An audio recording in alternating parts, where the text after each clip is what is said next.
Fariduddin Attar, le livre de l'épreuve, chapitre 28e.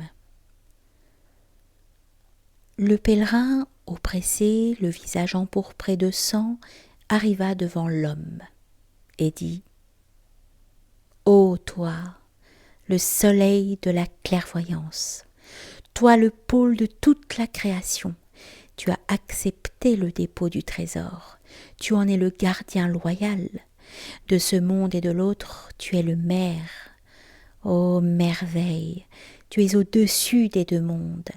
Les anges sont tous rangés à ton service. Les deux mondes sont remplis de richesses pour toi. La résurrection sera le rassemblement de ton armée. L'enfer et le paradis sont au croisement sur ta voie.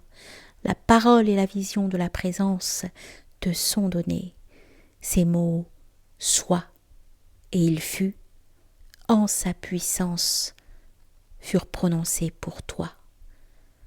Le ciel et la terre enroulent leurs stations, et de toi pas un seul cheveu n'est arraché. Le ciel et la terre sont entièrement à ton service. Jusqu'à la fin des temps, ils s'accordent à ton entreprise. Dès la prééternité, tu possèdes les biens de l'éternité sans fin.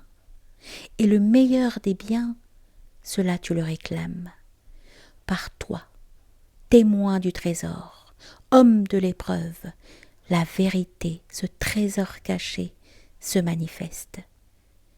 Puisqu'il est une plénitude au-delà de l'univers, il lui est nécessairement un être imparfait, à l'âme assoiffée, afin que celui-là, par sa propre vacuité, mesure la plénitude de celle-ci. Ainsi le croissant surgit de la pleine lune qui brille sur la plaine. L'homme, après l'épreuve, connaît la valeur de la proximité. Au cœur, il en garde toujours le souvenir. L'homme dans les deux mondes est l'homme de ceux-ci. Nulle autre créature n'en est digne. Toi qui as emprunté le chemin du trésor, qui de cette route a enduré les peines, si vers le trésor tu me mènes, de ce puits tu me feras sortir à jamais. À ces paroles, l'homme fut hors de lui. Son cœur, tel la mer, se mit à bouillonner, et il répondit : « Qui donc du visible et de l'invisible est de par l'univers plus éperdu que nous ? Nous sommes attachés par le devoir et la pensée. Nous ne sommes ni présents ni absents. Un monde plein de châtiments nous guette. À chaque pas, notre effroi de la difficulté augmente. Nous sommes à la fois à ce monde, sous 100 voiles, et à l'autre monde, prisonniers de 100 comptes. Notre soleil deviendrait aussitôt noir s'il était à notre foi un atome de déclin. À ce sort qui nous échut, le silex prit feu. Ce fardeau que la pierre ne put soutenir, l'homme de bon gré le porte. Et hélas, nous ne sommes que douleur. La vie pour nous est la mort. Noyés dans l'océan de la stupeur, nous languissons tout entiers. Prisonniers de la convoitise et de l'avidité, nous mourrons dans le tourment de l'abondance et du besoin. Éloigne-toi. Qu'as-tu à nous demander la voie ? Comme nous, tu tomberais dans le puits. Auprès de l'homme, n'insiste pas. S'il te faut la voie, cherche-la auprès d'Adam. Le pèlerin se présenta devant le sage et demanda audience. Il s'ouvrit à lui de ses secrets. Le sage lui dit : « L'âme de l'homme est le tout du tout, la joie de la joie. Celui qui s'adresse à l'âme de l'homme verra les deux mondes se perdre en son cœur.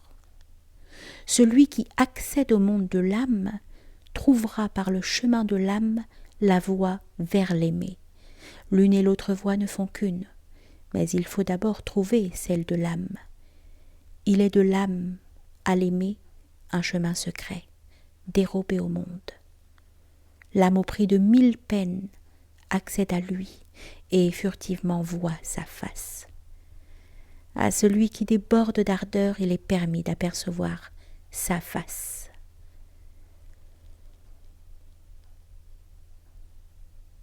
Au roi, il est un chemin vers chaque cœur, mais au cœur égaré, il n'est pas d'issue.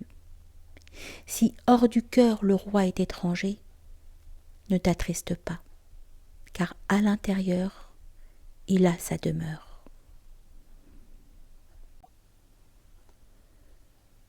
Quand Hayez, sous l'effet du mauvais œil, devint souffrant, il se trouva éloigné de la vue du sultan. Sans force, il tomba sur la couche du gémissement. Il s'abîma dans la douleur, le tourment et la maladie. Quant à Mahmoud, parvinrent ces nouvelles, le roi juste appela un serviteur et lui dit « Va au chevet de Hayez et de ma part, dis-lui, ô toi retenu à l'écart, loin de ton visage je languis. De tourments pour ton mal je suis affligé. Je ne sais plus à force d'y songer si c'est toi le malade ou moi. Quoique mon corps soit éloigné de l'ami, mon âme brûlant de désir est proche. Je languis de désir pour toi. Pas un instant je ne suis sans toi. En vérité, le mauvais œil accomplit un grand méfait en affectant de ce mal un être délicat tel que toi. » Le sultan parla ainsi, puis ajouta à l'intention du serviteur « Hâte-toi en chemin, va comme la fumée et reviens comme le feu. Prends garde de ne pas faire halte. Va comme l'éclair, comme la pluie après le tonnerre. Si tu t'attardes, fût-ce un seul instant, nous rendrons pour toi les deux mondes étroits. » Le serviteur, obéissant et soumis, prit la route et arriva tel le vent auprès de Hayez. Oh stupeur! Il vit le sultan à son chevet. Son intelligence prévoyante fut saisie d'effroi. Un tremblement s'empara de ses membres. On l'aurait dit atteint d'un mal constant. Comment expliquer au roi, se dit-il. Sur l'heure, il fera répandre mon sang. Il jura qu'en chemin nulle part il ne s'était arrêté ni assis. Aussi, dit-il, j'ignore comment le roi a pu avant moi arriver ici. Que le roi me croie ou non, que je sois impie si j'ai manqué à mon devoir.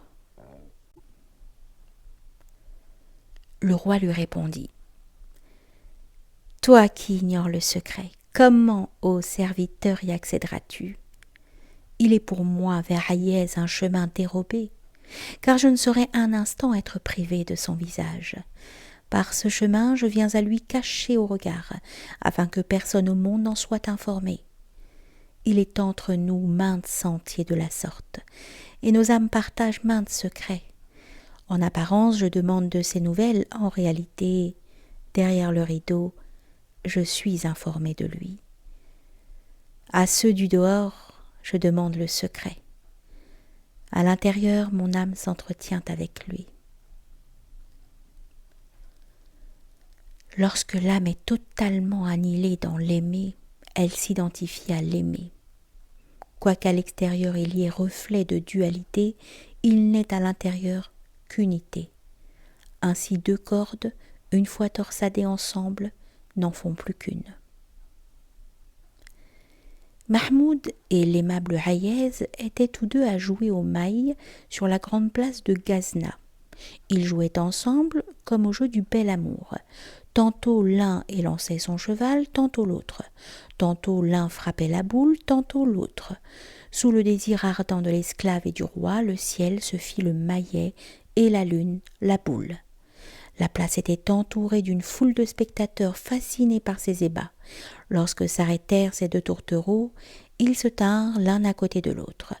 Le roi dit à Hayez « Ô toi qui illumines l'univers, dis-moi lequel de nous deux joue le mieux. » Hayez répondit « Que le roi tranche par son propre jugement. » Alors le roi fit avancer un spectateur et dit « Lequel d'entre nous joue le mieux? Lequel fait mieux courir son cheval sur la place ?» Ce spectateur était perspicace et clairvoyant. Il répondit « Que je sois aveuglé, ô roi juste, si je vous ai vu deux corps. Ce que j'ai vu n'en faisait qu'un. Quand je regardais le roi, il était de haut en bas Hayez, et quand je regardais Hayez, les 7 membres de son corps étaient ceux du roi. Si j'avais pu distinguer l'un de l'autre, entre les deux à présent je pourrais porter un jugement, mais puisque tous deux pour moi clairement étaient un, je ne pourrais convenir lequel alors surpassait l'autre. » À cet homme, pour ces paroles appropriées, le roi lança son bracelet. Quand l'aimé se voit soi-même, l'amant par lui, comment serait-il réjoui? Mais quand il se voit dans la vision de l'amant, l'âme de l'amant est réjouie par son amour.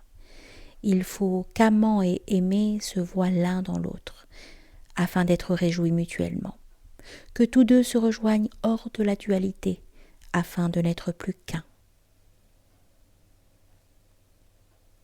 Il était un enfant dont la beauté était le partage. Le soleil et la lune, en comparaison de son visage, étaient pâles. Cet enfant était en élégance, grâce, attrait, sveltesse, tel le glaive effilé.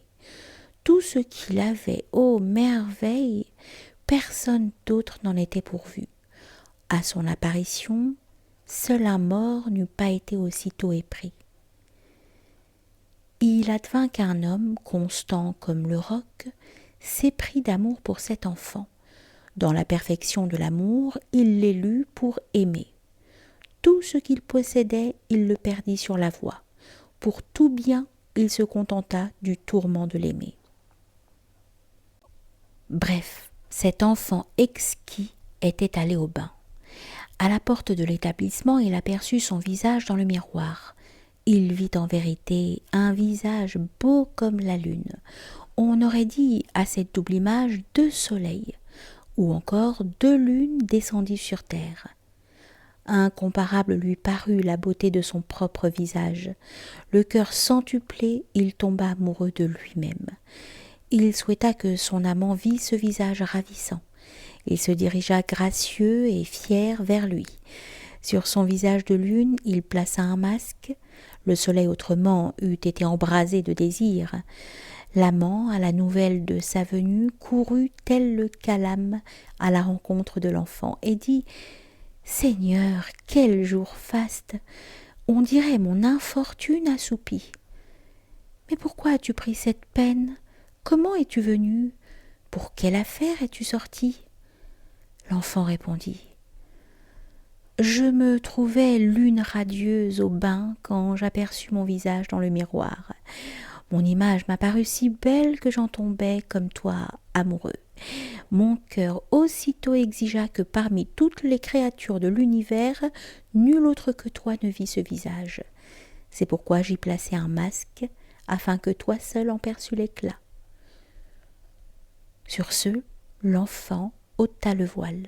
Telle fut sa réponse. Du sucre répandu. L'amant lui dit « Que la nuit pour toi soit bonne. Va-t'en, me voici libéré. Libre-toi aussi, retire-toi. Mon amour pour toi était de ceci, ô fils, que de ta beauté tu étais ignorant, que sur toi-même tu n'avais point jeté le regard, que de vanité tes lèvres ne s'étaient jamais ouvertes. Puisqu'à présent tu te plais à toi-même, en tant qu'aimé tu es défectueux.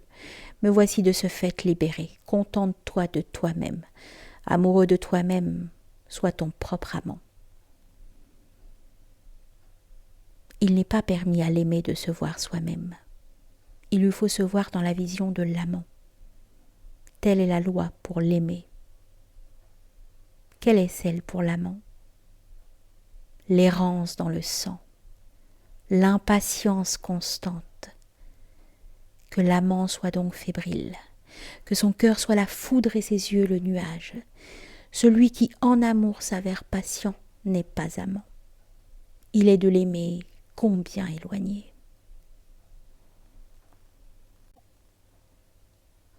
Un roi se tenait un jour au bord de la terrasse sur le toit de son palais. Soudain il vit un enfant beau et gracieux qui rouait à coups de poing un faible vieillard. Le roi descendit en hâte et demanda à l'enfant pourquoi ce châtiment. L'enfant répondit « Il faut que ce vieillard soit battu afin que désormais personne n'ait cette arrogance. Il prétendait à mon amour, puis 3 jours et 3 nuits durant resta paisible loin de moi. De tout ce temps, il ne m'a ni réclamé, ni fait chercher, s'avérant à ce point insoucieux. Pourtant, de par le monde entier, il m'avait élu. Voici 3 jours maintenant qu'il ne m'a vu, et depuis longtemps il prétendait à mon amour. Y a-t-il faute plus grave? Le roi répondit: Il convient de battre ce vieillard 100 fois davantage, et à chacune d'une façon différente. L'amant véridique, comment serait-il paisible loin de l'aimer? Celui qui, en l'absence de l'aimer, repose tranquille, comment ne serait-il pas châtié? Celui qui goûte au pain de ce palais, nombreux sont les coups qu'il recevra sur la nuque. Un soufi allait l'âme pleine de tourments. Soudain, un franc joueur lui asséna un violent coup sur la nuque. Le soufi se retourna. L'homme lui dit: Pourquoi regardes-tu par derrière? Tant que tu seras en vie, c'est ce que tu recevras.